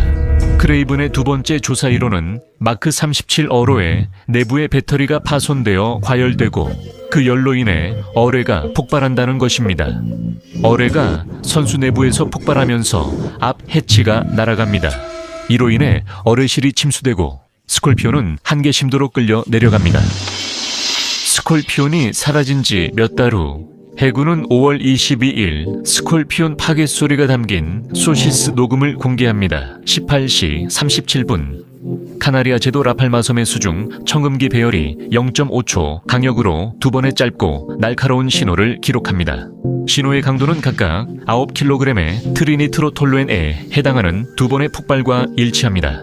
하지만 이 두 번의 에너지 폭발은 너무 작아 아무도 데이터에서 발견하지 못합니다. 21분 후 18시 59분 에라 팔만은 466m 깊이에서 6.6킬로톤의 트리니트로톨루엔 폭발에 해당하는 신호를 포착합니다. 이 강력한 신호 이후 거의 3분 동안 14번이 넘는 날카로운 주요 음향 신호가 이어집니다.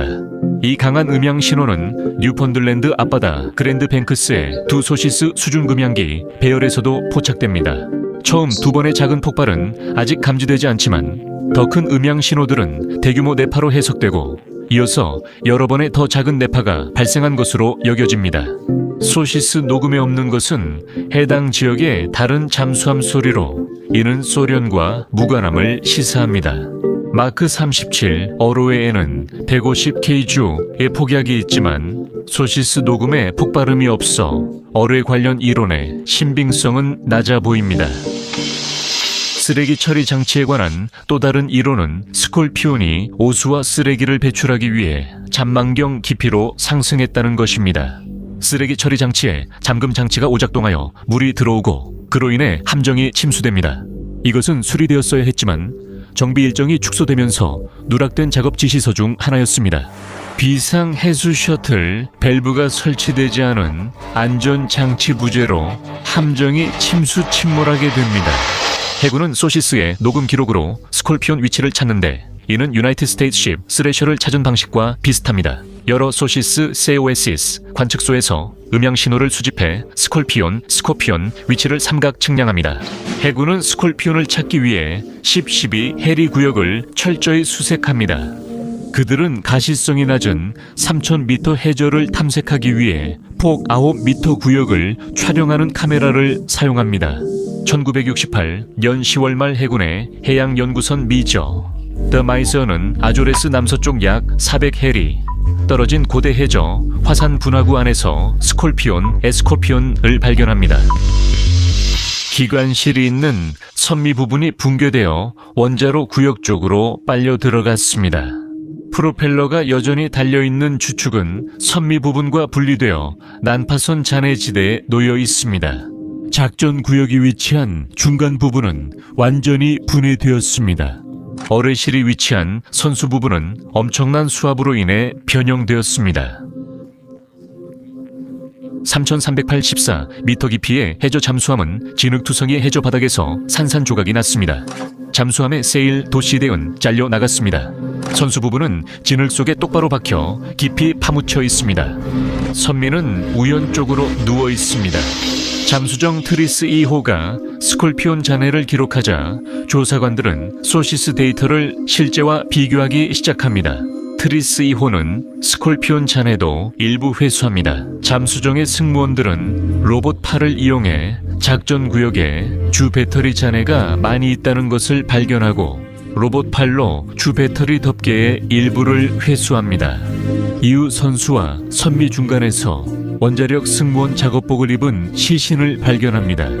잔해에서는 어뢰 손상의 흔적이 전혀 보이지 않아 소련이 관련되지 않았다는 점과 스콜피온의 어뢰 중 하나가 폭발했다는 가능성을 뒷받침합니다. 함체가 침몰할 때 내부에 물이 없었다는 것은 붕괴 정도로 알 수 있습니다. 만약 내부에 물이 있었다면 붕괴를 막았을 것입니다. 함체 붕괴는 물의 압력으로 공기 주머니가 압축될 때만 일어납니다. 그렇다면 실제로 무슨 일이 있었던 걸까요? 1969년 1월 31일 스콜피온 조사위원회가 결과를 발표했습니다. 그들은 사보타주를 제외했지만 보고서는 원인을 정확히 밝히지 못했습니다. 해군 태스크포스는 잠수함 설계, 잠수함 구조, 그리고 수중 폭발의 영향 분야의 전문가들과 함께 자체 조사를 계속하고 있습니다. 1970년일 월 스콜피온 구조 분석 그룹이 조사 결과를 전달했습니다. 그들은 수소가스가 주 배터리 저장소에서 폭발을 일으켰다고 제안했습니다. 잔해에서 회수된 주 배터리 덮개는 내부에서부터 변형되어 있습니다. 덮개에는 배터리 파편이 깊이 박혀 있는데 이는 고속 폭발로 공기를 가르며 날아온 결과이며 물을 통과했다면 이렇게 깊이 박히지 않았을 것입니다. 폭발 당시 배터리는 건조의 격실이 침수되지 않았음을 의미합니다. 스콜피온 조사위원회는 그들의 배터리 폭발 이론을 기각했습니다. 법원은 선체 내부에서 어뢰가 폭발했다는 크레이븐의 이론에 더 무게를 두고 있지만 어느 쪽이든 명확한 결론을 내릴 만한 충분한 증거는 없습니다. 조사는 증거 없이 교착에 빠져 점차 잊혀집니다. 사건 발생 44년 후 새로운 기술로 오래된 증거들이 실제로 무슨 일이 있었는지 조금씩 밝혀집니다.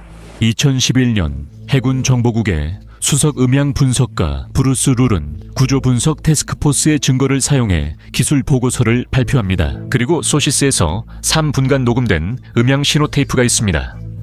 라팔마에서는 40년간 감지되지 않았던 2번의 짧고 날카로운 폭발음이 있었습니다. 이것은 아직 증명되지 않았지만 저에게 가장 설득력 있는 이론입니다. 스콜피온은 잠망경 깊이에 있습니다. 승조원들은 디젤 잠수함 시절의 옛 절차인 컨디션 베이커를 따릅니다. 그들은 해치와 환기 덕트, 즉 플래퍼를 닫아 배터리 침수를 막습니다. 이는 수면 위에서 선박과 충돌할 경우를 대비한 조치입니다. 핵잠수함은 완전히 잠수한 채로도 배터리 충전이 가능합니다. 배터리 충전 시 발생하는 수소가스가 축적되면 인화성 또는 폭발성이 될 수 있어 이를 방지해야 합니다. 승무원들은 보통 잠수함 전체에 가스를 순환시켜 농도를 희석시키고 스크러버가 그 가스를 흡수하고 처리합니다. 베이커 상태에선 배터리실이 밀폐돼 공기 순환이 안 되므로 수소가 빠르게 쌓여 위험 수준에 이릅니다. 베이커 상태에서 배터리를 충전하는 동안 배터리 구획안에서 작업하던 승무원이 정정히 스파크를 일으켜 수소에 불이 붙게 됩니다. 2번의 폭발이 0.5초 강력으로 발생합니다. 폭발의 위력은 트리니트로톨루엔 9kg에 해당합니다. 선체 내부 폭발 압력은 14바로 스콜피온 선체를 파괴하기엔 부족합니다. 3.5바 압력만으로도 가까운 구획의 사람들은 모두 사망할 수 있습니다. 폭발은 즉시 작전 구획에 있는 승무원들을 사망시키거나 무력화시키고 벨러스트 제어를 포함한 잠수함의 조종 장치를 파괴합니다. 화재 후 손상된 밸브와 선체로 물이 천천히 새어듭니다. 선박을 침수시킬 만큼은 아니지만 무게가 더해져서 원자로 구획 뒤쪽 공간에서 천천히 가라앉을 정도입니다. 폭발이 약해 승무원들은 살아남았을 것입니다. 그들은 기다릴 수밖에 없습니다. 18시 42분 배터리 폭발 21분 후 스콜피온의 주선체가 수심 466m에서 6.6킬로톤 트리니트로톨루엔에 해당하는 힘으로 붕괴됩니다. 3분 동안 여러 구획이 붕괴되면서 14개 이상의 작은 음향 신호가 기록됩니다. 99명의 승무원 전원이 사망합니다. 비극 이후 해군은 조용히 감축 정비 프로그램을 중단했습니다. 휴스턴 크로니클 기사에 따르면 해군 해양 시스템 사령부는 해당 정비 프로그램 기록이 없다고 밝혔습니다. 여기에는 이 주요 소규모 정비 개념의 성공은 본격적으로 진행 중인 첫 사례의 결과에 본질적으로 달려 있다고 적혀 있습니다. 스콜피온 미 해군 함정사령부는 유나이티드 스테이트 십 스콜피온이 침몰한 지 10개월 만에 해군 함정 기술 매뉴얼을 변경했습니다. 잠수함 저장 배터리와 관련하여 1969년 3월판에는 충전이 진행 중일 때 오픈 탱크 환기 시스템이 있는 함정의 배터리 웰에 들어가지 말라고 명시되어 있습니다. 또한 경험에 따르면 모든 개별 배터리 셀 폭발은 충전 중의 인원이 배터리 탱크에서 작업할 때 발생했다고 덧붙이고 있습니다. 45년이 지나도 해군은 유나이티드 스테이트 십 스콜피온 조사 결과를 발표하지 않았습니다. 2012년 11월 13,800명 회원을 둔 미 잠수함 참전용사 협회가 미 해군에 유나이티드 스테이트 십 스콜피온 침몰 사건 재조사를 요청했습니다. 해군은 그 요청을 거부했습니다.